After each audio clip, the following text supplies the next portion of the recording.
this whole makeup thing and all of the stuff that it's cost you to be in makeup and still didn't get the validation that you wanted. Just look at you right now, anticipating what's coming, as opposed to just being open to it.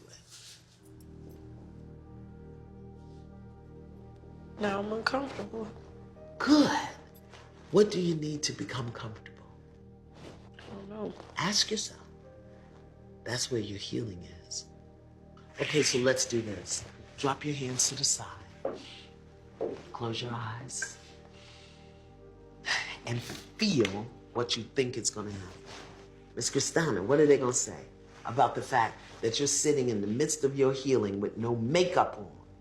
That you're doing soul surgery without eyeshadow? What are they gonna say? How ugly I am. Okay, so they're gonna say I'm ugly. What else? What are they gonna say? Miss Mignon, what else are they gonna say? She need to try it again. She need to try it again. What else? If you gonna look like that, you should have just killed yourself. Why even wake up? Why even come? Mm-hmm. Yeah, I've gotten that. Yeah, and them people don't have nothing else to do but to worry about your face. Take a breath. It makes me want to fight back. Yeah. Yeah. And what would you be fighting? What would you be fighting? Come on, let's talk about it. Because I know I'm not ugly. Well, I'm not. You're not.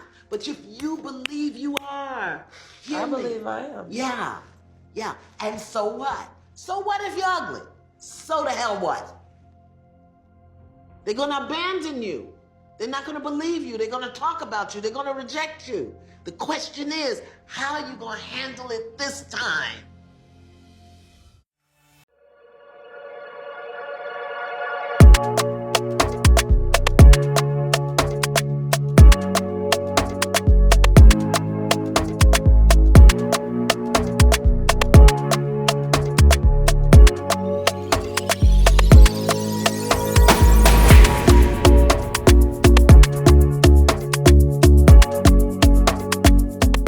Hey Pretty Girl Club, I wanted to show this clip because this hit home for me and I don't know if this will help anybody else out there like it helped me. So I had a very hard time being able to go out the house without wearing any makeup on for a very long time. Like foundation to me was like my security blanket in a sense where if I went out without it, I felt very insecure, very self-conscious. Because as y'all know, I grew up with body dysmorphia for a very long time. I could say I'm healed from it now. I did a whole year of therapy this past year, and it has really helped me, overcome body dysmorphia. But for a very long time, I couldn't walk out the house without any foundation. You say you look like a monster.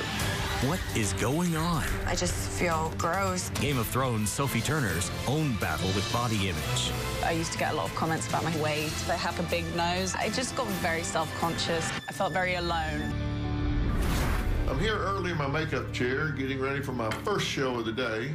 After getting made up, which takes about 5 to 10 minutes, then I get dressed, which takes about 2 minutes, and then about 1 minute to walk over to the stage. But my guest today says she spends an average of 2 hours in the morning applying several layers of makeup just so she feels safe enough to leave her home and face the world that day. Well, all right, take a look. This is Molly. Now, I'm sure many people find her attractive. Would you agree? An attractive young woman. Well, what if I told you that she believes that her nose area is ugly and that her chin is just horrible? She says she hates her teeth.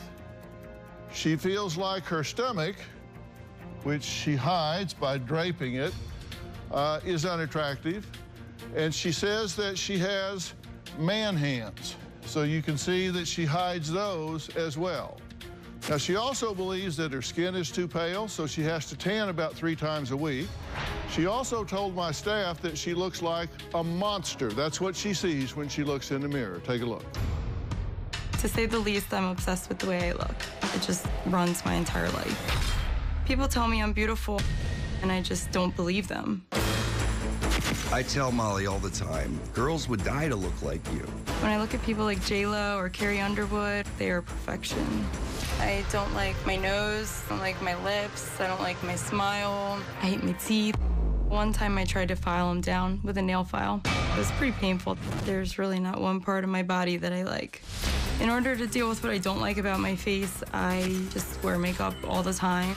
I usually take about 4 hours to get ready every day. I have a really specific routine that I do. I do my foundation, I contour a little bit, I do my eyes, I do lipstick, lip liner, bronzer, blush, highlight, eyeshadow, mascara, eyeliner, eyebrows. I don't think my fiance's ever seen me without makeup. If Molly does not think she looks great, she's not leaving the house. Trust me. Mike always says, all I care about is what I look like. We both get frustrated. I get pretty crabby if I'm rushed doing my makeup. I'm sitting here waiting on Molly. She's already taken 2 hours to get ready. If Molly's getting ready and I tell her, hurry up, we have to go, we're running late, she will absolutely bite my head off. Sometimes I just can't even go outside because I really don't like the way I look and I just can't bring myself to leave the house. If I did go outside before I was completely ready, I would feel like people think I'm hideous. I feel she's absolutely beautiful. I don't understand the obsession. The way I look has definitely taken over my life. I really need Dr. Phil's help. Okay, now, a lot of people might look at you and say, oh, come on, get over yourself. But I recognize that this isn't a way for you to fish for compliments or whatever, that this is a very serious, debilitating thing for you. It's disrupting your life, right? Absolutely. So this is something that's in your head. It's not something that's just kind of you being superficial about wanting to look perfect. Right, absolutely. And I hope people realize that it runs much deeper than just can't find the perfect dress. Yeah. Do you fear judgment? Yes, I mean, I definitely care what people think. So you think people are going to look at you and say what? I definitely fear that they're going to think that I'm ugly. So that's where the breakdown is. That's what sets you apart. This is your self-image. Let's say if I was dating a guy and he didn't live with me and he wanted to come over, I would put my face on before he came over. And you have rules about what you have to do before you go out. Like you do your chores first, then makeup before leaving, and Mike only sees you with your makeup, right? Yeah. Okay. You must eat healthy. You wear your makeup to bed so he doesn't see you. So you're living behind a mask, behind a facade the whole time. Isn't that a lot of pressure? If I ever felt like my makeup was running when I was at place, like anywhere, like school, work, y'all, the gym. Don't judge me, y'all. But yes, the gym. Or what other places? Anywhere I would go. I would quickly go find a bathroom and try to put my face on to fix it. And I would always carry these little makeup sweat absorber pad things. I would always carry those around with me because I didn't want my makeup running. I didn't want my makeup to run. Even when we was going to like outdoor events, I hated going to outdoor events because I knew I was gonna run my makeup. And it's like at some point I was just like, this is getting ridiculous. I shouldn't feel like this about my skin because it's not like I have acne or any of that. I don't have no bumps or anything. My skin's actually very clear because of the supplements that I take. I take supplements every single day, but yet there's this thing where I still feel like there's a blemish or two or there's discoloration here or there.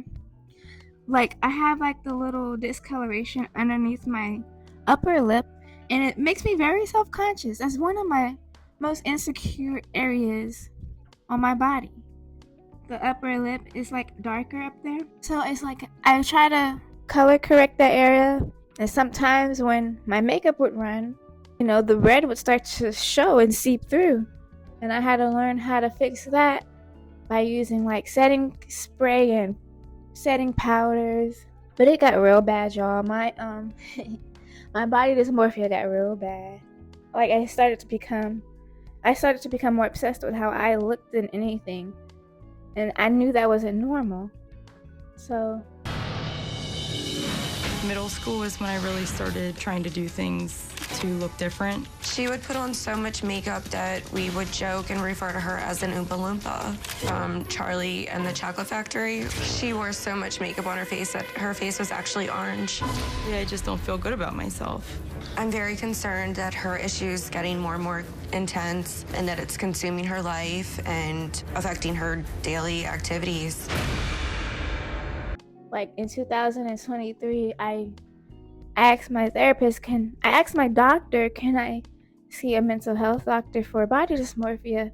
And so this past year, like every Thursday, we would meet, and it has really helped me. And not only has it helped me, but not only has therapy helped me, but like I told y'all, the Exoticals United, her channel has helped me realize what the actual core problems were. Because when I go to therapy, I'm talking to a white guy who don't really probably know what colorism is fully or any of that stuff, what pretty privilege is, and I'm talking to a guy, a white dude at that. So when Exoticals United started to talk about these issues that I can relate to, it started to make sense, and I started to put a lot of things together, and I was like, this is probably why, and I feel like this or like that, and so it just made so much sense. I was gaslit all my life, bullied all my life, and all of the things that I've been through has led me to, mental health issues as an adult with body dysmorphia and social anxiety. So this last week, I just started, for the first time in a long time, I went to work without any foundation on anything. I felt so comfortable at first. But then, as the day went on, people treated me no different. I still had, but she received the pretty girl treatment. Every day I go to work, it's a story. I don't share it every day, but every day I have some type of a pretty privileged experience at work. That's just what it is. That's the job field that I work in. My field that I work in is very male dominant. It's a very male dominant space. I work overnights at a warehouse, as y'all know. Until I get monetized, I'm stuck there. So, y'all subscribe and get my watch hours up, y'all. Help me out a little bit. Help a sister out. It's like, nah, for real though. But yeah, every day I go to work, it's an experience. Something happens. Some new guy comes to work. Some man, some manager. I have a weirdo manager right now who I'm about to report if he doesn't chill out, because he keeps following me and asking me random things that he doesn't have to ask me, and it's getting obvious. It's just becoming creepy now, so I feel like I'm about to report him. But I digress. So you guys, it's a daily process. It really is. I was doing exercises with my therapist. He would try to get me to go one at a time maybe today go without mascara and just leave your foundation on. And so that's kind of why I don't wear mascara now. But I wear foundation still, because like I said, foundation was a security blanket. I carry it with me everywhere, in my bag, everywhere. But I'm trying to change and go without it. And this last week, I did it. I went a whole day without foundation. It felt uncomfortable, but I was able to do it. And I know somebody out there who's probably going through the same thing that needs to hear this too. And I want to say that you can do it, and do it with me. This is my journey, and if I can be, and I'll be there to support you too. So we can get through this together, because we're beautiful even without makeup. Yes, we receive pretty privilege, but if you don't feel like you're pretty within, that's a whole nother monster that I've been trying to deal with and overcome my whole life. And so if y'all don't know what body dysmorphia is, it's somebody perceiving themselves differently than how the world does.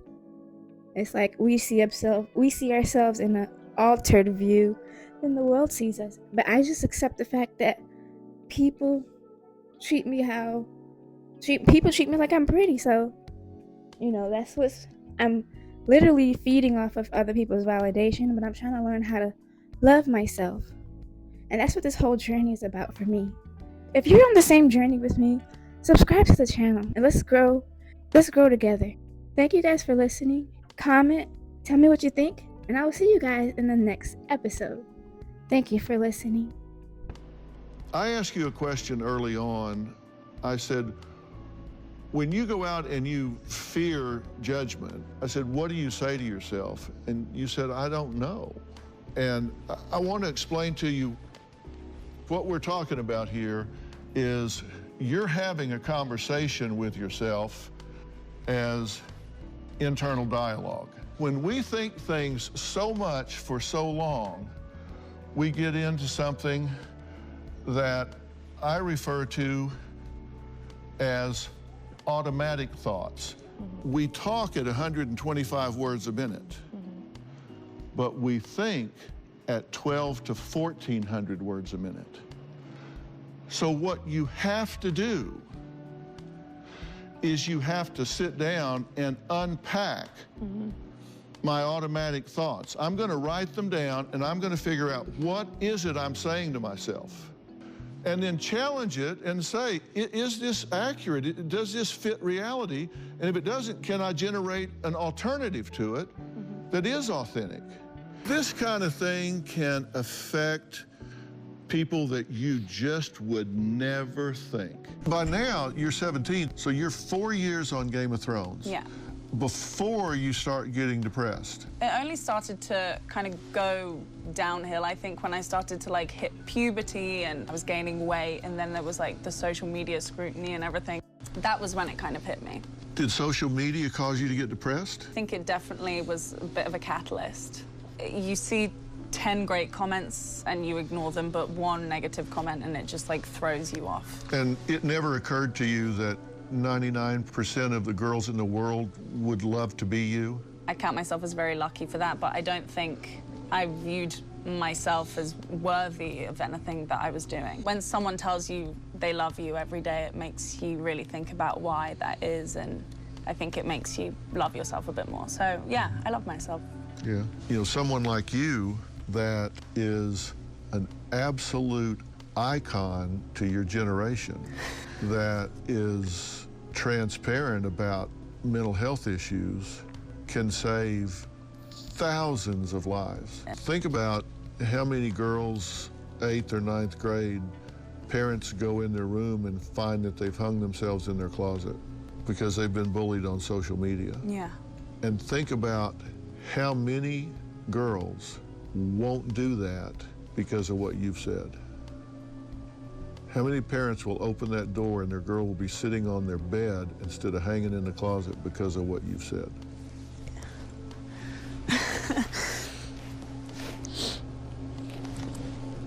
That would be nice.